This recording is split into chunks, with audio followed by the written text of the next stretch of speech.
ஒரு ஆள் அசையாமல் கிடக்கிறார். அவர் இருக்காரா போயிட்டாராங்கிறத எப்படி முடிவு பண்ணுறோம்? அவர் மூக்குக்கு முன்னாடி புறங்கையை வச்சு பார்க்குறோம். மூச்சு வருதா இல்லையா அப்படிங்கிறத கண்டுபிடிக்கிறதுக்காக. மூச்சுங்கிறது அவ்வளவு முக்கியமான ஒரு விஷயம். சுவாசம் இல்லைன்னா எதுவுமே இல்லை. நம்ம பூமி இருக்க அது கூட சுவாசிக்குதுங்கிறத சோவியத் விஞ்ஞானிகள் கண்டுபிடிச்சிருக்கிறாங்க. பூமிக்கு மேலே இருக்கிற மண் அடுக்கில் காற்றில் உள்ள ஆக்சிஜன் ஆக்சிகரணம் அடையுது அப்படின்னு தான் இதுவரைக்கும் எல்லோரும் நம்பிக்கிட்டு இருந்தாங்க. ஆனால் இப்போ என்ன கண்டுபிடிச்சிருக்கிறாங்கன்னா, அந்த ஆக்சிஜன் பூமிக்குள்ளே 1 கிலோமீட்டர் ஆழம் வரைக்கும் ஊடுருவி போகுதான். பூமிக்குள்ளே 2 பக்கமும் பல கிலோமீட்டர் வரைக்கும் பரவுதான். பூமிக்குள்ளே இருக்கிற நீர்நிலை அடுக்குகள் தான் நுரையீரல் செய்கிற வேலையை செய்யுதான். நம்ம உடம்புல நுரையீரல் இல்லைன்னா ஒன்றும் நடக்காது. ஒரு மரத்தை தலைகீழாக தொங்க போட்டால் எப்படி இருக்கும்? அப்படி யோசிச்சு பாருங்கள். அப்படி தான் இதுவும் நுரையீரலும் அப்படி தான் இருக்கும். வலது பக்கம் ஒன்று, இடது பக்கம் ஒன்று. வலது பக்கம் நுரையீரல் கொஞ்சம் பெருசாக இருக்கும். நுட்பமான நரம்பு குழாய்கள் அதில் இருக்கும். கோடிக்கணக்கான நுண்ணிய குழாய்களை வச்சுக்கிட்டு தான் அது வேலை செய்யுது. 25 கோடி குழாய்கள் இருக்கும். அதை அப்படியே முழுசாக பிரித்து பரப்புனா ஒரு டென்னிஸ் கோர்ட்டில் பாதி பரப்பளவு இருக்குமா. நுரையீரல் நிறம் கருஞ்சிவப்பு தான். புகை அதிகமாக உள்ளே போச்சுன்னா அது கருப்பாயிடுது. காற்றுல உள்ள பிராணவாயுவை இது இழுத்து எடுத்துக்கிட்டு ரத்தத்தை சுத்தப்படுத்துகிற முக்கியமான வேலையை இது செய்யுது. அசுத்த காற்றை வெளியில் அனுப்பி வச்சுருது. ஒருத்தர் வேகமாக ஓடி வரார், அவருக்கு மூச்சு இறைக்கும். பயங்கரமாக எதையாவது பார்த்து விடுறார், உடனே மூர்ச்சை ஆகிடுவார். இது மாதிரி சமயங்களில் வேறு எந்த தூண்டுதலும் இல்லாமல் நுரையீரல் தானாகவே இயங்கும். இப்படி ஒரு அவசியம் ஏற்படுறப்போ இயக்கத்தை தூண்டி விடுற முக்கியமான இணைப்பு மூளைக்கு கீழே முதுகு எலும்புக்கு மேற்பகுதியில் இருக்குது. அது உடனே சுவாசத்துக்கு அவசர உதவியை கொடுக்குது. இப்போ ஒருத்தர் பேசாமல் உட்காந்துருக்கார். இந்த சமயத்தில் அவருக்கு 1 பங்கு காற்று தேவைப்படுதுன்னு வச்சுக்கோங்க. அவர் எழுந்திரிச்சு நடக்கும் பொழுது 1.5 மடங்கு தேவைப்படும். ஓடினார்னா 3 மடங்கு தேவைப்படும். படுத்துருக்கிறப்ப அரை மடங்கு தான் தேவைப்படும். இதுக்கு நிமிஷத்துக்கு 16 தடவை மூச்சு விட்டாகணும். இப்படி சாதாரணமாக உள்ளே இழுக்கிற காற்று கொஞ்சம்தான் இருந்தாலும் இது மாதிரி 8 மடங்கு காற்றை உள்ளே இழுத்து வச்சுக்கிற சாமர்த்தியம் நுரையீரலுக்கு இருக்குதான். தண்ணி, நுண்கிருமிகள், ரசாயன பொருள் இப்படி எது உள்ளே போனாலும் நுரையீரல் சமாளிச்சுக்கும். 30 வருஷமாக விடாத புகை பிடிக்கிறவர் தொடர்ந்து உள்ளே அனுப்பி வைக்கிற புகையை கூட சமாளிக்குதுன்னா பார்த்துங்களேன். உள்ளே போகிற புகை நுட்பமான சுவாச முடிச்சுகளை அழிச்சுடுது. கறி புகை அது மேலே படிஞ்சு உபயோகம் இல்லாமல் பண்ணிவிடுது. ஆனாலும் தேவைக்கு அதிகமாக 8 மடங்கு கூடுதலாக சுவாச முடிச்சுகள் நம்ம உடம்புக்குள்ளே இருக்கிறதுனால சமாளிக்க முடியுது. சமாளிக்க முடியலன்னா சில சமயம் மூச்சு திணறும். அதை ஒரு எச்சரிக்கையாக எடுத்துக்கிட்டு புகை பிடிக்கிற பழக்கத்தை விட்டுடணும். அதுதான் நல்லது. ஆனால் அப்படி யார் விடுறது? இணை பிரியாத 2 நண்பர்கள் இருந்தாங்களாம். 2 பேரும் விடாமல் சிகரெட்டு குடிக்கிறவங்க.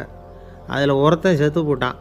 இன்னொருத்தன் அதுக்கப்புறம் 2 சிகரெட்டாக குடிக்க ஆரம்பித்தானான். ஏன் இப்படி பண்ணுறேன்னு கேட்டிருக்காங்க. நான் 1 சிகரெட்டு தான் குடிக்கிறேன். செத்து போன என்னுடைய ஃப்ரெண்டு இருக்கானே, செத்து போனவன், அவனுக்காக இன்னொரு சிகரெட்டு குடிக்கிறேன் அப்படின்னு நானா. இது ரொம்ப ஆபத்து, விட்டுடு அப்படின்னு சொல்லியிருக்காங்க. சரின்னு ஒத்துக்கிட்டான். ஆனால் அதுக்கப்புறமும் 1 சிகரெட் வீதமாக குடிச்சிக்கிட்டே இருந்தான். சிகரெட்டு பழக்கத்தை நீ இன்னும் விடலையான்னு கேட்டாங்களாம். அந்த பழக்கத்தை நான் எப்போவோ விட்டுட்டேன். இப்போ நான் குடிக்கிறது என் ஃப்ரெண்டுக்காக அப்படின்னு நானா. இவங்கெல்லாம் எப்படி திருந்துறது? என்னை விட யோக்கியம் இந்த உலகத்தில் வேறு யாரும் இல்லை சார் அப்படின்னார் ஒருத்தர். அவரை விட அயோக்கியன் வேறு யாரும் இருக்க முடியாதுங்கிற முடிவுக்கு கேட்டவங்க வந்துட்டாங்களாம். மனுஷனுக்கு இருக்கிற ஒரு மிகப்பெரிய குறையே தன்கிட்ட இருக்கிற குறை அவனுக்கு தெரியாமல் போகிறது தான். ஆனால் அடுத்தவங்ககிட்ட இருக்கிற குறை இவனுக்கு தெளிவாக தெரிஞ்சிடும். ஒரு ஒட்டகம் ஒரு கொக்கை பார்த்து ஒரு கேள்வி கேட்டுதான். என்ன கேள்வி தெரியுமா? உன் கழுத்து ஏன் இப்படி வளைஞ்சி போயிருக்குது அப்படின்னு கேட்டிருக்கு. இதுக்கு உடம்பே வளைச்சல். இது போய் கொக்கை கிண்டல் பண்ணுது. இன்றைக்கி மனித சுபாவமும் கிட்டத்தட்ட இப்படி தான் இருக்குது. இந்த உலகத்தில் குறையில்லாத மனிதர்கள் யாரும் கிடையாது, நாம் உள்பட அப்படிங்கிறத முதல்ல நாம் நல்லா புரிஞ்சுக்கணும். ஒரு ஊரில் ஒரு விற்பனை நிலையம் இருந்தது. செல்ல பிராணிகளை விற்பனை செய்கிற நிலையம் அது. நாய், கிளி, பூனை இப்படி நிறைய வச்சு விற்பனை பண்ணிகிட்டு இருக்கிறாங்க. நாய்க்குட்டி விற்பனை செய்கிற பகுதியில் ஒரு சிறுவன் நின்றுக்கிட்டு இருந்தான். விற்பனை செய்கிற ஆளுகிட்ட விலை கேட்டுக்கிட்டு இருந்தான். அதோ இருக்குதே அந்த நாய்க்குட்டி என்ன விலை அப்படின்னு கேட்டானா. 1000 ரூபா அப்படின்னாரான். சரி அது வேணாம், இது என்ன விலைன்றிருக்கான். 500 ரூபா அப்படின்னாரான். இந்த சின்ன பையன் கையில் வச்சுருந்தது வெறும் 50 ரூபா தான். அதனால் இதை விட குறைச்சலாக கிடைக்குமான்னு பார்த்துருக்கான். அந்த கடையில் ஒரு மூலையில் சரியாக கவனிக்கப்படாமல் ஒரு நாய்க்குட்டி படுத்து கிடந்தது. பாவமாக கத்திக்கிட்டு இருந்தது. அதை பார்த்ததுமே இவனுக்கு அது ரொம்ப பிடிச்சி போச்சு. உடனே அந்த கடைக்காரரை பார்த்து, அதுவும் அந்த மூலையில் படுத்து கிடக்குதே அந்த நாய்க்குட்டி என்ன விலை அப்படின்னு கேட்டிருக்கான். தம்பி, அது ஒரு கால் ஊனம், அதனால் அது உன்னோட குதித்து விளையாடவோ ஓடுறதோ அதால் முடியாத காரியம். அப்படின்ட்டுருக்கார் அவர். அது தெரிஞ்சு தாங்க கேட்குறேன், அதோட விலை என்ன, அதை மட்டும் சொல்லுங்களேன் அப்படின்ட்டுருக்கான். தம்பி, இது வந்து கால் ஊனம் உள்ள ஒரு நாய். இதை போய் காசு கொடுத்து வாங்கிறதுக்கு யாராவது பிரியப்படுவாங்களா? இதை நான் உனக்கு இலவசமாகவே தர்றேன், எடுத்துகிட்டு போ அப்படின்னாரான். இதை கேட்டதும் அந்த சிறுவனுக்கு கோவம் வந்துட்டு தான். நீங்கள் ஒன்றும் சும்மா கொடுக்க வேணாம், இந்தாங்க 50 ரூபா, இதை வச்சுக்கிட்டு நாய்க்குட்டியை கொடுங்க அப்படின்ட்டுருக்கான். அவருக்கு ஒன்றும் புரியல, ஆச்சரியமாக இருந்தது. சரின்னு பணத்தை வாங்கிட்டு நாய்க்குட்டியை தூக்கி கொடுத்தார். அந்த சிறுவன் அந்த நாய்க்குட்டியை 2 கையாலையும் வாங்கினா, மார்போடு பிரியமாக சேர்த்து அணைச்சிக்கிட்டான். தெருவில் இறங்கி நடக்கிறான். அப்படி நடக்கும்பொழுது தான் பார்க்குறார், கடைக்காரர் வந்து ஆச்சரியமாக அவனை பார்க்குறார். அப்போ தான் அவருக்கு ஒரு விஷயம் புரியுது. அந்த சிறுவன் தெருவில் நாய்க்குட்டியை மார்போடு அணைச்சிக்கிட்டு விந்தி விந்தி நடந்து போய்கிட்டு இருக்கிறான். ஆமாம், அவனுக்கும் ஒரு கால் ஊனம். இந்த நாய்க்குட்டியை யாருமே வாங்க மாட்டாங்கன்னு நினச்சிக்கிட்டு இருந்தார். குறையுள்ள அதுக்கும் ஒரு எஜமானன் கிடச்சிட்டான். அதனால் ஊனம் ஒரு குறை இல்லை அப்படிங்கிற உண்மையை அந்த கடைக்காரர் புரிஞ்சுக்கிட்டாராம். நம்மால் ஒருத்தர் கொஞ்சம் வயசானவர், எழுந்திரிச்சு சரியாக நடக்க முடியாது, சாய்வு நாற்காலியிலேயே எப்பவும் உட்காந்துருப்பார். அவர் தனக்கு துணையாக ஒரு நாயை பக்கத்தில் வச்சுருந்தார்.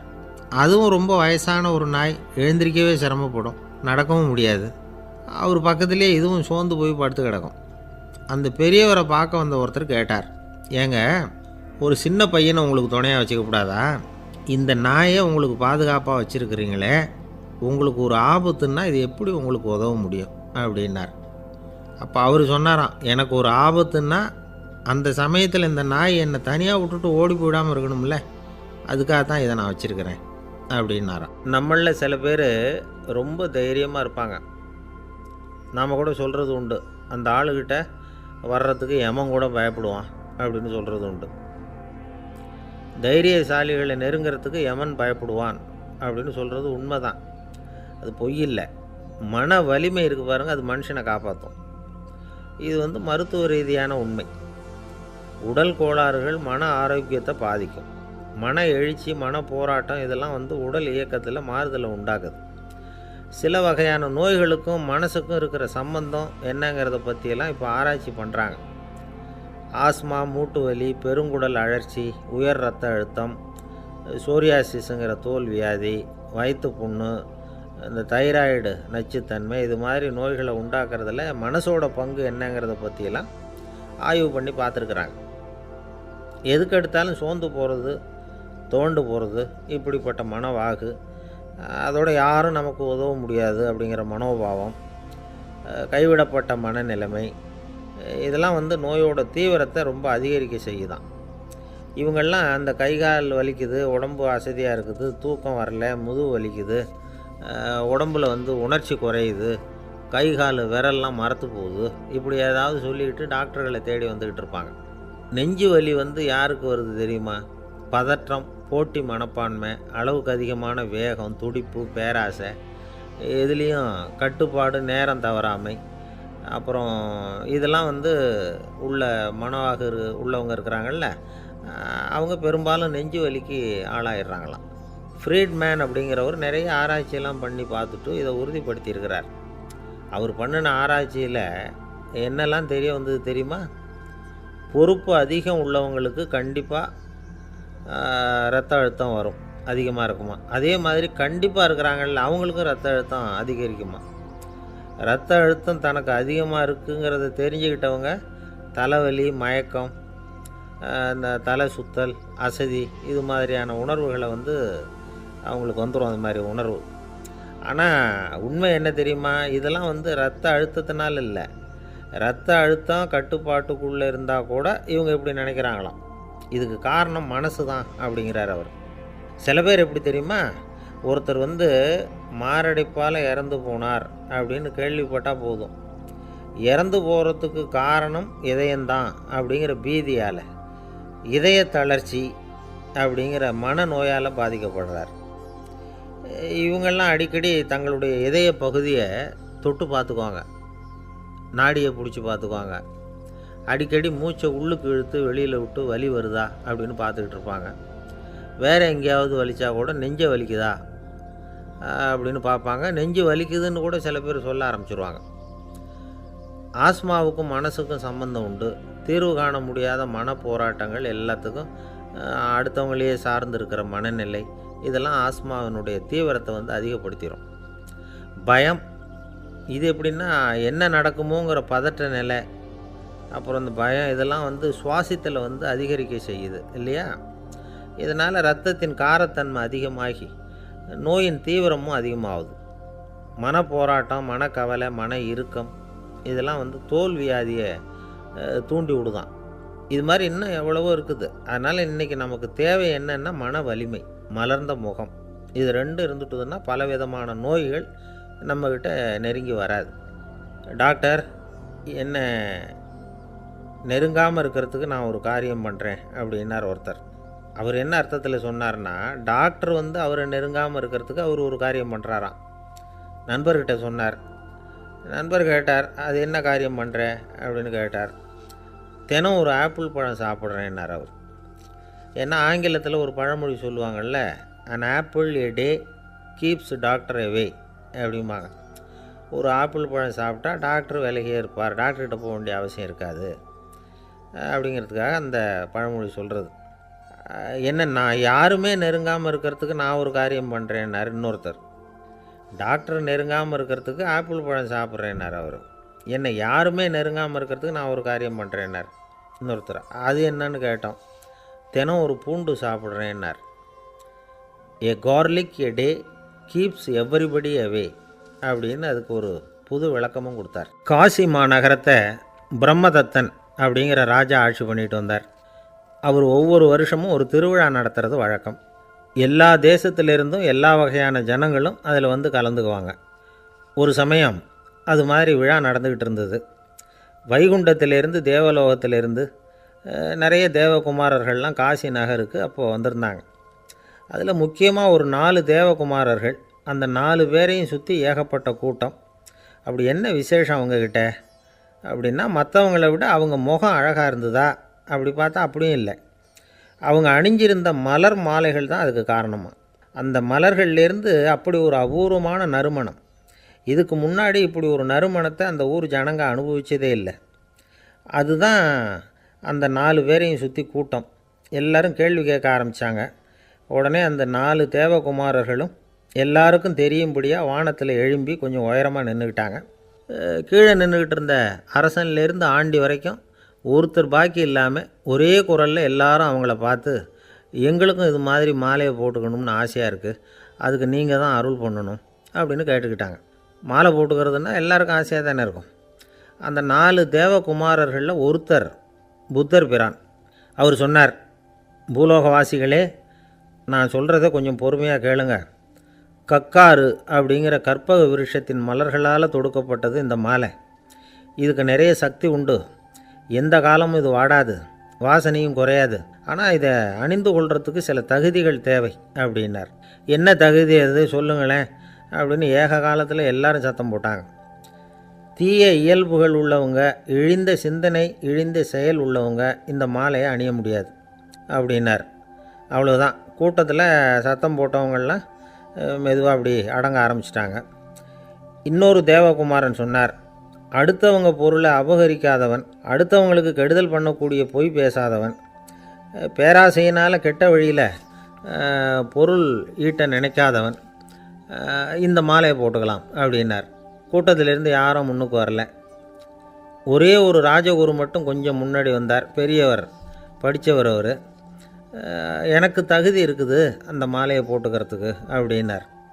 வேறு ஒன்றும் இல்லை, பொய் சொல்லியாவது அந்த மாலையை வாங்கிக்குவோமே அப்படின்னு முடிவு பண்ணிட்டார் அவர். அவ்வளோதான், மாலையை வாங்கிட்டார். அடுத்த தேவகுமாரன் பேசினார். யாருக்கு திடமான அறிவும் மனமும் இருக்குதோ, யாருக்கு நல்ல காரியங்களில் அசையாத ஈடுபாடு இருக்குதோ, நல்ல அரிய பொருள்களை தனியாக தான் மட்டும் அனுபவிக்க விரும்பாதவர் யாரோ அவர் முன்னாடி வந்து இந்த மாலையை வாங்கிக்கலாம் அப்படின்னார். அந்த தகுதியும் எனக்கு இருக்குன்னார் ராஜகுரு. மாலையை வாங்கி போட்டுக்கிட்டார். இன்னொரு ராஜகுமாரன் பேச ஆரம்பித்தார். அறநெறியில் செல்வம் சேர்க்கணும், ஆடம்பர பொருள்களுக்கு அடிமையாகக்கூடாது, வெற்றி அடைஞ்சாலும் கர்வம் வரக்கூடாது, அப்படிப்பட்டவங்க இந்த மாலையை போட்டுக்கலாம்னார். துணிஞ்சு பொய் சொல்லி அதையும் வாங்கி கழுத்தில் போட்டுக்கிட்டார் இந்த ராஜகுரு. இன்னொரு ராஜகுமாரன் சொன்னார், சான்றோர்களை நிந்திக்காதவங்க, புறம் பேசாதவங்க இந்த மாலையை போட்டுக்கலாம்னார். அதையும் வாங்கி போட்டுக்கிட்டார். திருவிழா முடிஞ்சுது, எல்லோரும் திரும்பி போயிட்டாங்க. மறுநாள் ராஜகுரு 4 மாலைகளையும் போட்டுக்கிட்டு ராஜசபைக்கு வரார். வந்தவர் ரொம்ப அவஸ்தையோடு வர்றார். மாலையெல்லாம் வாடி போயிட்டுது. வாசனை எதுவும் கிடையாது. அது மட்டும் இல்லை, அவருக்கு கடுமையான தலைவலி வேறு வந்துட்டுது. துடிச்சு போயிட்டார். மாலையை கழட்டவும் முடியல. ஜனங்கள்லாம் அவரை பார்த்து சிரிக்க ஆரம்பிச்சிட்டாங்க. என்னத்துக்கு ஆசைப்படணும், ஏன் இப்படி கஷ்டப்படணும் அப்படின்னு. ராஜா பார்த்தார். மறுபடியும் விழாவுக்கு ஏற்பாடு பண்ணினார். தேவகுமாரர்கள்லாம் வந்தாங்க. ராஜகுரு வந்தார். மக்கள் முன்னிலையில் அவங்க காலில் விழுந்தார். மன்னிப்பு கேட்டுக்கிட்டார். இந்த மாலையை போட்டுக்கிற தகுதி எனக்கு இல்லை. தகுதி இல்லாத ஒருத்தன் தகாத தகுதியை பொய் மூலம் பெறணும்னு ஆசைப்படுறாங்களே, அவங்களுக்கெல்லாம் என்னுடைய தண்டனை ஒரு எச்சரிக்கையாக இருக்கட்டும்னார். அதுக்கப்புறம் தேவகுமாரர்கள் அவர் கழுத்தில் இருக்கிற மாலையை கழட்டினாங்களாம். அந்த மாலைகளும் பழையபடி மனம் கொடுக்க ஆரம்பிச்சுட்டு தான். இதுலேருந்து நாம் தெரிஞ்சுக்க வேண்டியது என்னென்னா, நமக்கு தகுதி இல்லாத ஒரு கௌரவம் நம்மக்கிட்ட தானாக வந்தால் கூட அதை தவிர்த்து விடுறது தான் நல்லது. அதுதான் புத்திசாலித்தனம். ஒருத்தர் வந்தார். சார், எங்கள் இலக்கிய மன்ற விழாவுக்கு நீங்கள் தலைமை தாங்கணும்னார். உடனே இவர் சொன்னார், பேச்சாளர், சார், இலக்கியத்தை பற்றி பேசுகிற தகுதி எனக்கு இல்லையே அப்படின்னார். உடனே அவர் கூப்பிட வந்தவர் சொன்னார், அந்த தகுதி உங்களுக்கு இல்லைங்கிறது எங்களுக்கும் தெரியும் சார், அதனால தான் உங்களை தலைமை தாங்க கூப்பிட்றேன் அப்படின்னார். அது சரி, தலைமைன்னா அதுக்கு இவர் என்ன தான் அர்த்தம் பண்ணுறாருன்னு தெரியல. ஒரே ஒரு ஊரில் ஒரு ராஜா இருந்தார். அவர் பேரில் மக்களுக்கு ரொம்ப மரியாதை. அவ்வளவு நல்லா ஆட்சி புரிஞ்சுக்கிட்டு வந்தார். அவருக்கு வயசாகிட்டுது. அதனால் ஒரு நாள் அமைச்சரை கூப்பிட்டார். இதை பாருங்கள், எனக்கு வயசாகிட்டுது, அதனால் இந்த அரச பொறுப்பையெல்லாம் நீங்கள் ஏற்றுக்குங்க அப்படின்னார். அதுக்கப்புறம் ராணியை கூப்பிட்டார்.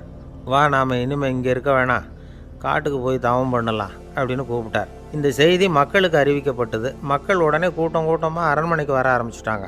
மன்னரை போய் பார்க்குறாங்க. அரசே, தாங்கள் எங்களுக்கு தந்தை மாதிரி. நீங்கள் காட்டுக்கு போயிட்டால் நாங்கள்லாம் இங்கே எப்படி இருக்க முடியும்? எங்களுக்கெல்லாம் எந்த துன்பமும் இல்லாமல் பார்த்துக்கிட்டு வர்றீங்க. இது மாதிரியான ஒரு அரசாட்சி இல்லைன்னா மக்கள் வாழ்ந்து என்ன பயன் அப்படின்னாங்க. இருந்தாலும் என்ன பண்ணுறது, வயசாகிட்ட காரணத்தினால இந்த முடிவுக்கு வர வேண்டியிருக்குது அப்படின்னாரா ராஜா. அப்படின்னா நீங்கள் காட்டுக்கு போக வேணாம், நாங்கள் போகிறோம். நாங்கள் அங்கே போய் தவம் பண்ணுறோம், வழிபாடு பண்ணுறோம். கடவுள் வருவார், அவர்கிட்ட வரம் வாங்கிட்டு வந்துடுறோம் அப்படின்னாங்களாம்.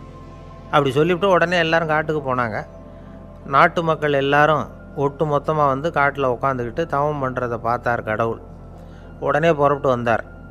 எல்லோரும் இப்படி உட்காந்துருக்குறீங்களே, என்ன வேணும் உங்களுக்கு அப்படின்னு கேட்டார்.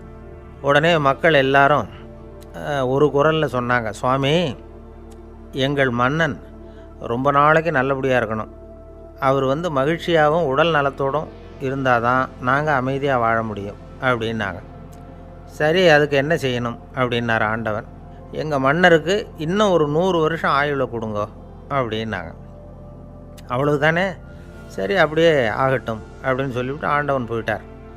மக்கள் மகிழ்ச்சியோடு திரும்பி வந்தாங்க.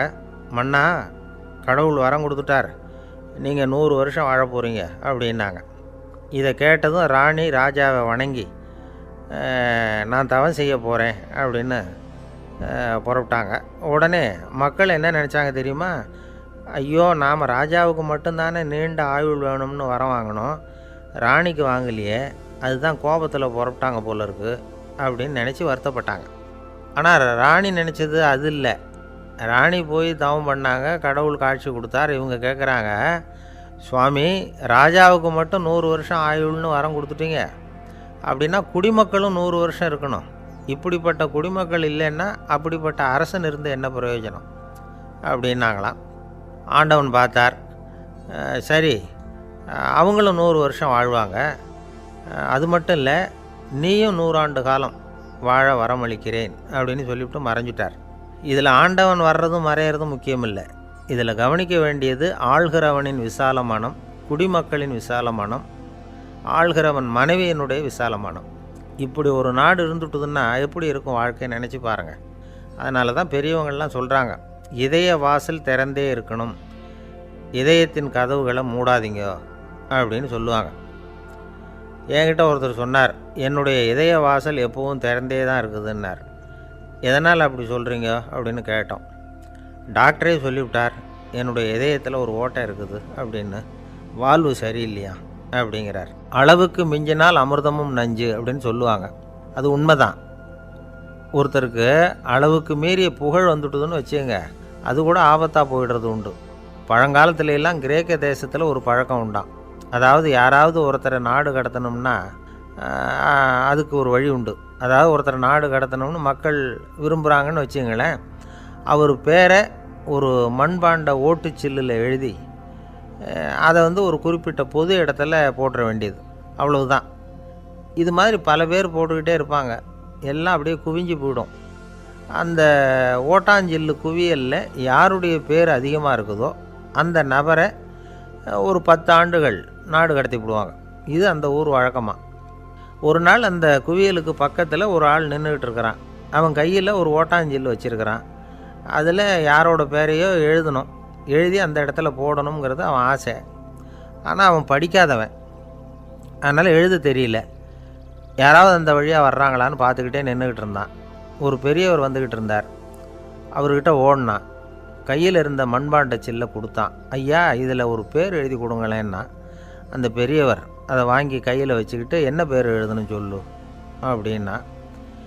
இவன் சொன்னான், அரிஸ்டைடிஸ் அப்படின்னு எழுதுங்க அப்படின்னா. இதை கேட்டதும் அந்த பெரியவருக்கு அதிர்ச்சி. ஏன்னா அவர் தான் அரிஸ்டைடிஸ், தத்துவ மேதை அரிஸ்டைடிஸ் அவர். இருந்தாலும் நான் தான் அதுங்கிறத காட்டிக்காமல் அந்த ஆளுகிட்ட கேட்டார். அது சரிப்பா, அரிஸ்டைடிஸுங்கிற பேரை எழுத சொல்கிற, அவர் உனக்கு என்ன கெடுதல் பண்ணார்? அவர் பேரை இதில் எழுத சொல்கிறியே அப்படின்னு கேட்டிருக்கார்.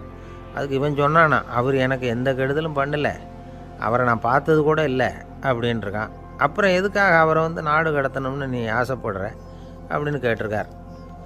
இப்போ அந்த ஆள் சொல்கிறான், அரிஸ்டைடஸை பற்றி எல்லாரும் பேசுகிறாங்க, அவர் ரொம்ப நல்லவர், அவர் ஒரு பெரிய அறிவாளிங்கிறாங்க, அவர் ஒரு பெரிய வள்ளல், பேரறிஞர், இப்படி எல்லாரும் சொல்கிறத கேட்டு கேட்டு எனக்கு ரொம்ப அலுத்து போயிட்டுது, அதனால தான் வெறுப்பாயிட்டேன் அப்படின்னு நானும்.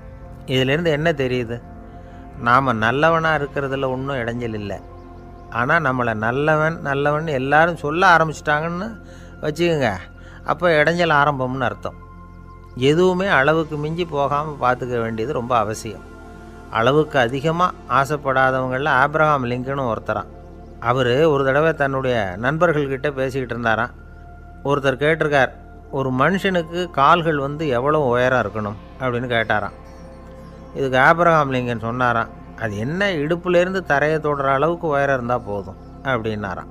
ஒரு ஜென் துறவி, அவருக்கு ரொம்ப வயசாகிட்டுது, கடைசி காலம். நண்பர்களெல்லாம் கூப்பிட்டார். நண்பர்களே, நான் வித்தியாசமான முறையில் சாகணும்னு ஆசைப்படுறேன், அதுக்கு ஏதாவது யோசனை சொல்லுங்களேன் அப்படின்னு கேட்டாராம். நண்பர்கள் சிரித்தாங்க. என்ன பேச்சு பேசுகிறீங்க, சாவறதுங்கிறது என்ன விளையாட்டு கத்தனமான காரியமா அப்படின்னு கேட்டிருக்காங்க. அந்த துறவி கொஞ்ச நேரம் யோசனை பண்ணார். அப்புறம் கேட்டாராம், இது வரைக்கும் யாராவது நடந்துக்கிட்டே இறந்துருக்குறாங்களா அப்படின்னாராம். எல்லாரும் இல்லைன்னாங்களாம். ஒருத்தர் மட்டும் சொல்லியிருக்கார், அப்படியும் ஒருத்தர் இறந்துருக்கிறதாக ஒரு கதையில் படிச்சிருக்கிறேன், ஒரு ஞானியால் தான் அப்படியெல்லாம் செய்ய முடியும் அப்படின்னு அவர் சொன்னாராம். சரி, அப்படின்னா அந்த முறை நமக்கு வேணாம், நின்றுக்கிட்டே யாராவது உயிரை விட்டுருக்காங்களா அப்படின்னு விசாரித்தாராம். அப்படியும் ஒருத்தர் இறந்துருக்கிறார் அப்படின்னாங்களாம். மறுபடியும் அந்த துறவி யோசனை பண்ணியிருக்கிறார். ஏதாவது வித்தியாசமான முறையில் நாம் போகணும் அப்படிங்கிறது அவருடைய விருப்பம். மனிதன் எப்படி வாழ்கிறானோ அப்படி இறப்பது தான் நல்லது. சரி, யாராவது தலைகீழாக யோகம் செய்யும் நிலையில் இறந்துருக்கிறாங்களா அப்படின்னு விசாரித்தாராம். நண்பர்கள் சிரித்தாங்க. தலைகீழாக நின்னபடி இறந்ததாக நாங்கள் கேள்விப்பட்டதே இல்லை, அது முடியாத காரியம் அப்படின்ட்டுருக்காங்க. இப்போ அந்த துறவிக்கு திடீர்னு உற்சாகம் வந்துட்டுது. உடனே எழுந்திரிச்சார், தலைகீழாக நின்னார், அப்படியே உயிரை விட்டுட்டார். அவ்வளோதான். அந்த மடாலயத்தில் ஒரே குழப்பம், எப்படி அவரை கீழே இறக்கி படுக்க வைக்கிறது அப்படின்னு புரியல. இப்படி உயிர் விடுறதை பற்றி அவங்க இது வரைக்கும் கேள்விப்பட்டதும் இல்லை. உண்மையிலேயே இவர் இறந்து தான் போனாராங்கிறதும் தெரியல. சோதித்து பார்த்தாங்க, இதய துடிப்பு, நாடி துடிப்பு எல்லாம் நின்று போயிருந்தது. இவர் எப்பவும் இப்படி தான், என்ன பண்ணுறது இப்போது அப்படின்னு சொல்லி எல்லோரும் குழம்பிக்கிட்டு இருக்கிற சமயத்தில் ஒரு பெரிய ஒரு யோசனை சொன்னார். இந்த துறவியோட மூத்த சகோதரி பக்கத்து மடாலயத்தில் இருக்கிறாங்க, அவங்கள இங்கே அழைச்சிட்டு வந்தால் ஏதாவது வழி கிடைக்கும் அப்படின்னார். அந்த அம்மாவுக்கு 90 வயசு. அழைச்சிட்டு வந்தாங்க. ஒரு குச்சியை ஊன்றிக்கிட்டு அப்படியே மெதுவாக நடந்து வந்தாங்க. தம்பி, தலைகீழாக நின்று உயிர் விட்டு இறக்கிறத பார்த்தாங்க. தம்பின்னு கூப்பிட்டு பார்த்தாங்க, ஒன்றும் காணோம். உடனே என்ன பண்ணாங்க, தன்னுடைய கைத்தடியால் தம்பியோட உடலை ஒரு தட்டு தட்டினாங்க. ஏப்பா சாகிறப்பவும் உன்னுடைய குறும்புத்தனத்தை விடலையா? இப்படியாடா சாகிறது? ஒழுங்காக செத்து தொலை அப்படின்னாங்களாம். அவ்வளவுதான். உடனே அந்த துறவி திரும்பி நேராக நின்னார். அக்கா கோவப்படாத, நான் ஒழுங்காக சாகிறேன், எப்படி செத்தா என்ன, எல்லாம் எனக்கு ஒன்று தான் அப்படின்னு சொல்லிவிட்டு அப்படியே தரையில் படுத்து உயிரை விட்டாராம். அதுக்கப்புறம் அந்த அம்மா கோலை கையில் எடுத்துக்கிட்டு அப்படியே திரும்பி கூட பார்க்காம அவங்க பாட்டுக்கு போயிட்டாங்களாம். மரணத்தை ஒரு விளையாட்டாக ஆக்கிய அந்த துறவிக்கு வாழ்க்கையே ஒரு விளையாட்டாக தான் இருந்திருக்குது. எந்த நோக்கமும் இல்லாமல் செயல்படுறதுன்னா என்னங்கிறதும் அவருக்கு தெரிஞ்சிருக்குது. பயனை எதிர்பார்க்காமல் பணி செய்து வாழ்ந்து மறைந்த மகான் அவர். தம்முடைய தொழிலை விளையாட்டு போல் செய்ய தெரிஞ்சவருக்கு வாழ்க்கையே ஒரு விளையாட்டாக மாறிடும். எல்லாமே விளையாட்டாகி விடுகிற போது மரணமும் விளையாட்டாகிவிடும் அப்படிங்கிறது தான் அந்த தத்துவம். ஆனால் அதுக்கு முன்னாடி உங்களுக்குள்ளே இருக்கிற உண்மையான நடிகனை நீங்கள் அடையாளம் கண்டுபிடிக்கணும். நீங்கள் நடிக்க வேண்டியதே இல்லை, நீங்கள் ஏற்கனவே நடிச்சுக்கிட்டு தான் இருக்கிறீங்க. நீங்கள் இந்த உண்மையை தெரிஞ்சுக்கணும், அவ்வளவுதான். இதுதான் ஞானிகளுடைய கருத்து. நீங்கள் தெருவில் நடந்து போயிட்டுருக்கிறீங்க, எதிரில் வர்றவர் உங்களை பார்த்து எப்படி இருக்கிறீங்கன்னு கேட்குறார். நல்லா இருக்கிறேங்கிறீங்க. உண்மையிலேயே நாம் நல்லா இருக்க மாட்டோம், ஏதாவது உடம்புல கோளாறு இருக்கும். ஆனால் அப்படி சொல்லுவோம் நல்லா இருக்கிறேன் அப்படின்னு. அது நடிப்பு தானே. உங்களை சந்தித்ததில் ரொம்ப மகிழ்ச்சி அப்படின்னு சொல்கிறோம். உடனே கொஞ்சம் நிதானமாக யோசித்து பாருங்கள், உண்மையிலேயே உங்கள் மனசு மகிழ்ச்சி அடைஞ்சுட்டுதா? அது நடிப்பு தானே. வாழ்க்கையை சரியாக புரிஞ்சுக்கிட்டால் எல்லாமே நடிப்புங்கிறது புரியும். கல்யாண பத்திரிக்கை அனுப்பியிருந்தேனே, ஏன்டா வரலன்னு கேட்டான் ஒருத்தன். வந்திருந்தேனே அப்படின்னானா இவன். டேய், ஏன்டா போய் சொல்கிற, நான் பத்திரிக்கையே உனக்கு அனுப்பலையே அப்படின்ட்டுருக்கான் அவன். அதுக்கு இவன் சொன்னானா, பத்திரிக்கை அனுப்புனேன்னு நீ போய் சொல்கிறப்போ கல்யாணத்துக்கு வந்தேன்னு நான் போய் சொல்லக்கூடாதா அப்படின்னானா. ஒரு பெரிய பியானோ கலைஞர் வியன்னாவில் இருந்தார். ரொம்ப புகழ்பெற்ற இசை கலைஞர் அவர். இங்கிலாந்து மகாராணி விக்டோரியா அவருடைய சங்கீதத்தை கேட்கணும்னு ஆசைப்பட்டாங்க. அவரை அரண்மனைக்கு கூப்பிட்டாங்களாம். பியானோ வாசிக்க சொல்லி கேட்டாங்களாம். இவரும் ரொம்ப பிரமாதமாக வாய்ச்சி காட்டியிருக்கார். உடனே பாராட்டி பரிசுகள்லாம் கொடுத்து அனுப்புனாங்களாம். அந்த இசையை கேட்குறதுல அரசிக்கு ரொம்பவும் ஆர்வம் உண்டு. அதனால் அதுக்கப்புறமும் அந்த கலைஞர் அடிக்கடி அரண்மனைக்கு வர வேண்டிய அவசியம் ஏற்பட்டது. ஏன்னா அரசி கூப்பிட ஆரம்பித்தாங்க.